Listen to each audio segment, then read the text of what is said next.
नमस्कार दोस्तों, स्वागत है आपका लीगल गाइड 360 में। आज के हमारे स्टूडियो के अंदर जो हमारा लीगल अपडेट होता है उसके अंदर हम एक जजमेंट के बारे में बात करेंगे और उस जजमेंट का नाम है शिवांगी बंसल वर्सेस साहिब बंसल। इस जजमेंट को समझने से पहले मैं आपको बता दूं, इसकी जजमेंट के आने के पीछे के कारणों को हमें जानना होगा, क्योंकि आप जो देखोगे ना, जो न्यूज़ पे लाइव लॉ हो गया आपका, या वर्डिक्टम हो गया, या कोई और अगर किसी पे भी आप देखते हो, तो यही आपको देखने को मिलेगा कि हाई कोर्ट की कुछ गाइडलाइंस थी किसी जजमेंट की, उनको रिट्रेट कर दिया है सुप्रीम कोर्ट ने, जैसा का तैसा कर दिया है।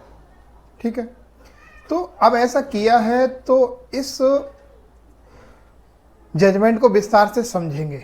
तो पहले तो मैं आपको अब बता दूं कि अब कोई भी महिला किसी भी अपने पति को या उसके घर वालों को जेल तो नहीं भिजवा पाएगी, एटलीस्ट 2 महीने तक तो नहीं भिजवा पाएगी। शुरू की जो 2 महीने होंगे, मैं क्या कह रहा हूं, बहुत बड़ी बात कह रहा हूं। ये ऑल ओवर इंडिया लेवल पे एक इलाहाबाद हाई कोर्ट की जजमेंट को सपोर्ट कर देना और उसकी जजमेंट हूबहू एप्लीकेबल कर देना ऑल इंडिया लेवल पे सुप्रीम कोर्ट के द्वारा। तो इससे ये तो हो जाता है कि कोई भी स्टेट में कोई भी पुलिस हो, कोई भी अथॉरिटी हो, जो ऑफेंस अगेंस्ट जो वुमन जो लोग कर रहे थे, जैसे कि 498A हो गया, उसके साथ 323 लगी थी और भी सेक्शंस लगी थी। तो इन सेक्शंस में क्या था, जो जनरली जो हस्बैंड होता था वो तो अरेस्ट होना ही होना है, उसके घर वालों को भी अरेस्ट कर लिया जाता था। कई स्टेट में देखने को मिलता था, जैसे स्टेट ऑफ यूपी हो गया और स्टेट ऑफ बिहार हो गया, और बहुत सारे और भी स्टेट हैं जैसे छत्तीसगढ़, झारखंड। इनमें आपको देखने को मिलता था कि बहुत ज़्यादा रेगुलर प्रैक्टिस में चल रही थी अरेस्ट।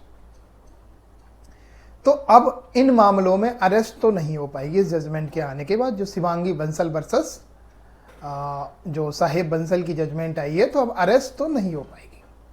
अब इसको हम ब्रीफ में समझते हैं दोस्तों। तो दोस्तों 2017 में एक सुप्रीम कोर्ट ने जजमेंट दी थी, Rajesh Sharma and other versus state of UP. इसमें बहुत अच्छी खासी जो रिकमेंडेशंस दी थी कि एक फैमिली वेलफेयर कमेटी बनेगी और बहुत सारी चीज़ें उसके अंदर दी गई थी कि अटेंडम अरेस्ट नहीं होगा किसी भी हस्बैंड का या उसके घर वालों का, है ना। इसकी ग्रेविटी को देखते हुए इन चीज़ों के रिगार्डिंग वो दी गई थी। पर 2018 में ही सुप्रीम कोर्ट ने ही अपने उस ऑर्डर को सोशल एक्शन रिफॉर्म करके एक जजमेंट आई थी, उसमें इस चीज़ को बिल्कुल तरह से चेंज कर दिया था और ये कह दिया था कि मतलब नहीं, इनिशियल अगर कोई कंप्लेंट है, FIR होगी और अरेस्ट बनती है तो अरेस्ट भी होगी। ठीक है, फिर इसके बाद क्या हुआ, 2022 में दोस्तों इलाहाबाद हाई कोर्ट ने एक जजमेंट दी और ये कहा कि नहीं, इसमें अरेस्ट तो नहीं होना चाहिए क्योंकि इस सेक्शन का बहुत ज़्यादा मिसयूज़ हो रहा है। और हकीकत में आपको बताऊं, वाकई मिसयूज़ हो रहा है। आप देखो सोशल मीडिया पे वीडियोस डाल रहे हैं बहुत सारे हस्बैंड की, इस सेक्शन का मेरे ऊपर एक झूठा केस लगा के मेरे से बहुत सारे पैसे ऐंठ लिए गए हैं, मेरे पूरे परिवार को जेल जाना पड़ा है, बहुत सारी चीज़ें वो शेयर कर रहे हैं और अल्टीमेट कई लोगों ने तो सुसाइड भी कर ली इसके चलते, उनका पूरा कैरियर खत्म हो गया, सारी चीज़ें हो गई। तो बेसिकली जो अब ये जजमेंट आई है अभी हमारी, जो शिवांगी बंसल वर्सेस साहिब बंसल, ये बेसिकली जो 2022 में इलाहाबाद हाई कोर्ट ने जो जजमेंट दी थी उसी का हूबहू है। उन्हीं जो गाइडलाइंस थी उन्हीं को सुप्रीम कोर्ट ने मैंडेट तौर पे लागू करने की बात कही है। और इसमें क्या क्या गाइडलाइन है उनको समझना हमारे लिए एग्जाम के पॉइंट ऑफ व्यू से इंपॉर्टेंट हो जाता है। तो दोस्तों इसमें जो पहली गाइडलाइन है वो यही है कि चाहे कंप्लेंट केस हो और चाहे FIR हो, ठीक है। FIR केस हो गया, पुलिस के पास गए, आपको FIR के लिए आपने आवेदन दिया, अपनी इंफॉर्मेशन दी वहाँ पे, उसके बाद पुलिस FIR करती है। ऐसे ही FIR जब नहीं करती तो आप मजिस्ट्रेट के पास 156(3) में जाते हैं, तो जैसा आप FIR का ऑर्डर देते हैं या कंप्लेंट का दे देते हैं। तो दोनों ही केस में इसमें गाइडलाइन दी गई है कि भाई साहब, आफ्टर रजिस्ट्रेशन ऑफ FIR या after registration of case, complaint जो है, दोनों ही सिचुएशन में रजिस्ट्रेशन के 2 महीने तक कोई भी अरेस्ट नहीं होगी। यानी 2 महीने का क्या मैं कूलिंग पीरियड एक टाइम बता दिया कि इन 2 महीने में किसी की भी कोई भी अरेस्ट नहीं होगी, चाहे वो हस्बैंड हो या उसके घर वाले हो। साथ ही हमें यह भी बता दिया कि 498A में तो अरेस्ट होगी नहीं, साथ में इसके साथ कोई और सेक्शन ऐड है, जैसे 323 हो गई या कोई और हो गई, और कोई ऐसी सेक्शंस ऐड है जिनमें पनिशमेंट 10 साल से कम की है। समझना आप इस चीज को, 10 साल से कम की है और 498A भी लगा है, तो ये कूलिंग पीरियड वाली बात लागू होगी। जैसे ही कोई ऑफेंस 10 साल से ऊपर का अगर उसमें ऐड हो जाता है तो कूलिंग पीरियड का टाइम आपको नहीं मिलेगा, आपको अरेस्ट किया जाएगा। समझ रहे? बेसिकली जो इंटेंशन यहाँ पे है ऑनरेबल कोर्ट की वो यही है कि डाउरी डेथ जैसे मामलों में अरेस्ट से ना रोका जाए। उनका मतलब यही है, क्योंकि इतनी हैवी इससे ऊपर की पनिशमेंट उसी तरह के ऑफेंसेस में है जहाँ पे जनरली एलिगेशन अगेंस्ट हस्बैंड और उनकी फैमिली के अगेंस्ट जाते हैं। तो 10 साल से कम के कोई ऑफेंसेस अगर हैं तो उनमें आपकी अरेस्ट नहीं होगी, ना ही आपकी फैमिली की अरेस्ट होगी अगर आप हस्बैंड हैं या हस्बैंड के घर वाले हैं।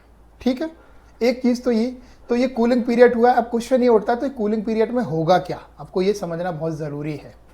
तो इस कूलिंग पीरियड में क्या होगा मैं आपको बताऊं। एक FMC कमेटी भी स्टेबलाइज करी जाएगी। इसी की दूसरी गाइडलाइन जो उसमें यह कहा गया कि हर डिस्ट्रिक्ट लेवल पे जो डिस्ट्रिक्ट लीगल सर्विस अथॉरिटीज हैं वो एक फैमिली वेलफेयर कमेटी को स्टेबलाइज करेंगी। ठीक है, और ये में 3 मेंबर होंगे इस कमेटी के अंदर, एक जज साहब होंगे, एक कोई एडवोकेट मेंबर होगा या लॉ का कोई विशेषज्ञ होगा, ठीक है, और एक कोई और एक्सपर्ट भी इसमें लिया जा सकता है या सेक्रेटरी ऑफ DLA से हो सकते हैं, जो अभी डिफाइन नहीं है कि इसमें एक्चुअल होगा क्या स्ट्रक्चर। तो एक एडवोकेट हो सकते हैं, एक कोई जज साहब हो सकते हैं या रिटायर्ड जज साहब भी हो सकते हैं, तो वो देखने वाली बात होगी। ठीक है मेरे दोस्तों, तो अब जो कूलिंग पीरियड है, जो ये FMC जो फैमिली वेलफेयर कमेटी जो FWC बनी है, इसके अंदर जो लोग हैं, जो कमेटी है, ये लोग क्या करेंगे, सम्मन करेंगे FIR के बाद। किसको? जिसके अगेंस्ट कंप्लेंट मिली है, हस्बैंड और उसके रिलेटिव्स की, तो उनको सम्मन करेंगे।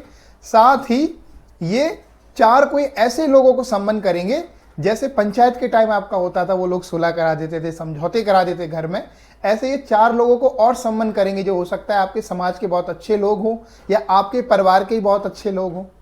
और वो 4 लोग हो सकता है केवल हस्बैंड साइड के ही हो या हो सकता है दोनों साइड के हों, लड़की पक्ष के भी और आपके लड़के पक्ष के भी, दोनों को बुला के और उनको उस केस की जो ग्रेविटी है उसको समझने की कोशिश करेंगे, एक्चुअल है क्या, और समाधान ढूंढने की भी कोशिश करी जाएगी इस लेवल पे। तो बेसिक पर्पज यही है, इसलिए इसमें FIR नहीं होगी। तो कूलिंग पीरियड में ये चीज़ें की जाएंगी। ठीक है, जो FWC है, फैमिली वेलफेयर कमेटी को स्थापित कौन करेगा, ये भी समझने वाली बात है। तो DLA को ये जिम्मेदारी दी गई कि हर डिस्ट्रिक्ट लेवल पे FWC आपको स्टेबलाइज करनी है। ठीक है, दोनों ही सिचुएशन में कूलिंग पीरियड 2 महीने का रहेगा और 2 महीने आपको यहाँ पे चीजें चलेंगी। अब दूसरा क्वेश्चन ये उठता है बड़ा इंटरेस्टिंग कि भाई जब ये काम तो हमारा FWC करने लग रहा है, तो भाई FIR के बाद पुलिस वाले क्या करेंगे? तो पुलिस वाले रोकेंगे नहीं, केवल कोर्सिव कोई एक्शन नहीं लेंगे। समझ रहे हो, कोई कोर्सिव एक्शन नहीं लेंगे, बाकी इन्वेस्टिगेशन करेंगे। वो भी अपनी जांच पड़ताल जो उन्हें करनी है वो सारी चीजें करेंगे, एविडेंसेस कलेक्टेड करेंगे, अरेस्ट नहीं करेंगे और कोई भी ऐसा एक्शन नहीं लेंगे जो फैमिली वालों और उनको नुकसान देता हो। कोई ऐसा बलपूर्वक कोई इस तरह का कोई भी एक्शन नहीं लिया जाएगा। तो वो अपने इन्वेस्टिगेशंस करेंगे, और भी किसी से बयान लेने हैं तो वो बयान भी लेंगे। ये सब चीज़ें वो इस पीरियड के दौरान करेंगे, यानी आपकी अरेस्ट तो इस मैटर में नहीं होनी है। तो ये कुछ इम्पोर्टेंट चीज़ें थी जो आपको समझनी थी इससे रिलेटेड। और अब ये जो FWC है, इसके काम पे आ जाते हैं। अब भाई ये लोगों को बुला रहे हैं, तो ये क्या करेंगे बेसिकली, तो ये क्या करेंगे, एक रिपोर्ट तैयार करेगी ये कमेटी जो है, और ये रिपोर्ट तैयार करके कहाँ भेजेगी। अगर FIR का मामला है, पुलिस का मामला है, तो SHO को दे देंगे या IO को दे देंगे, उनको हैंड ओवर कर देंगे। अगर मजिस्ट्रेट से रिलेटेड मामला है, कंप्लेंट केस है, तो मजिस्ट्रेट साहब को वो रिपोर्ट चली जाएगी और उसके अकॉर्डिंग आगे की कार्रवाई होगी। तो ये कुछ चीजें थी बेसिक, जो समझने वाली बात जो इसमें थी वो यही थी कि 498A जो थी, अब जो हमारे नए लॉ में 85 हो गई है BNS के अंदर देखने को मिलती है। इसके साथ अगर कोई और सेक्शन लगी जिनमें पनिशमेंट 10 साल से कम की है, तब भी अरेस्ट नहीं किया जाएगा। तो हो सकता है कोई पुलिस पर्सन आपको इस तरह से कहे कि 498 के अलावा इसमें और भी सेक्शंस हैं, तो इनमें तो हमारी अरेस्ट बनती है। तो आपको ये भी बताना है कि 498A के साथ या 85 BNS के साथ कोई भी ऐसी सेक्शंस लगी है जिसमें पनिशमेंट 10 साल से कम की है, तो आप मुझे अरेस्ट नहीं कर सकते, ना ही मेरी फैमिली को अरेस्ट कर सकते हो। 2 महीने तक का जो कूलिंग पीरियड है, उसके बाद डिसाइड होगा कि क्या होना है क्या नहीं होना है, उस रिपोर्ट के बेसिस पे।